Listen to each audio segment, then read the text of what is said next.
Yo creo que el artista básicamente es una persona curiosa y que está todo el tiempo queriendo investigar y yo desde chico siempre tuve esas vocaciones o quizás curiosidades. Mi primer acercamiento con el arte tiene que ver con la música y con la pintura. Yo estudié piano, conservatorio, hice muchos talleres de niño, de escultura, de pintura, y bueno, siempre fue una búsqueda que estaba latente.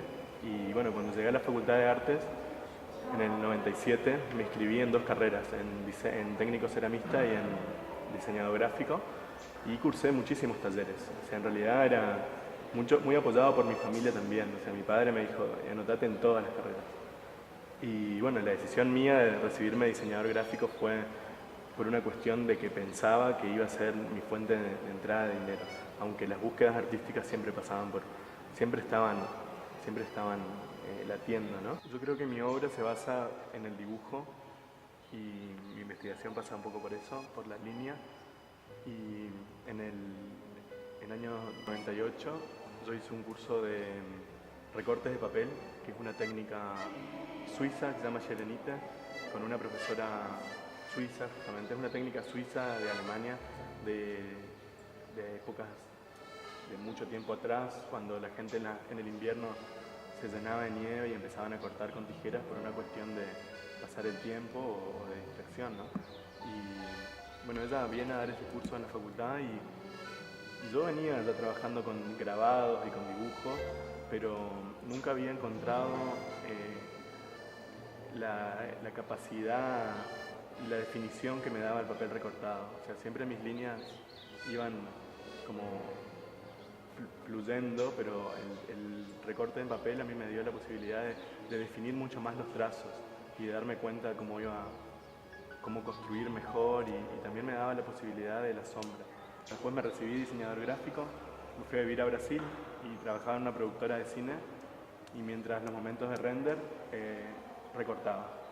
Y en esa época los renders eran mucho más lentos, o sea que podía llevar hasta 1 hora o 2 y no podía levantarme, entonces era mi herramienta de comunicación o de hacerlo con las manos.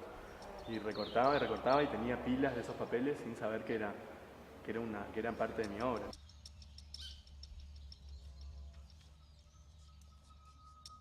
Migrantes es una muestra que se pensó y se realizó íntegramente para esta sala principal del Museo de la Facultad de Arte y Diseño.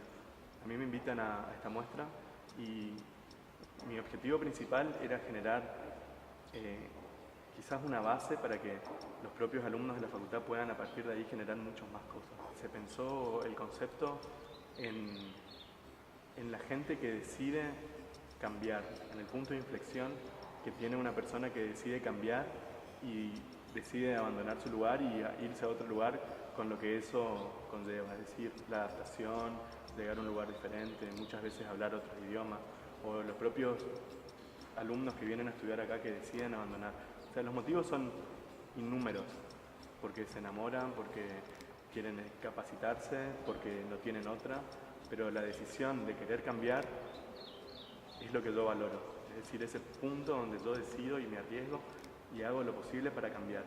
Y para esa metáfora tomé las mariposas, que son migrantes, las monarcas, que son unas mariposas que vuelan y que migran por cuestiones ambientales o climáticas, y yo las utilizo para relacionarlas justamente con de vuelta haciendo una relación entre los insectos y lo que nos pasa, y con ello generar esa reflexión.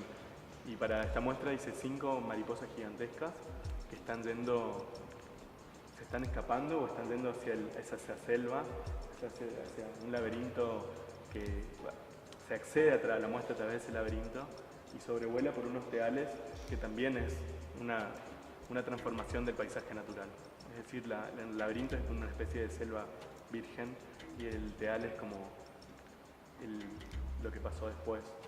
Eso es la única obra que hace referencia a Oberá, que es la parte de las cosechas, y en los teales también hay una instalación sonora que hay voces donde la gente no se entiende. Son voces de gente que nunca puede llegar a una comunicación.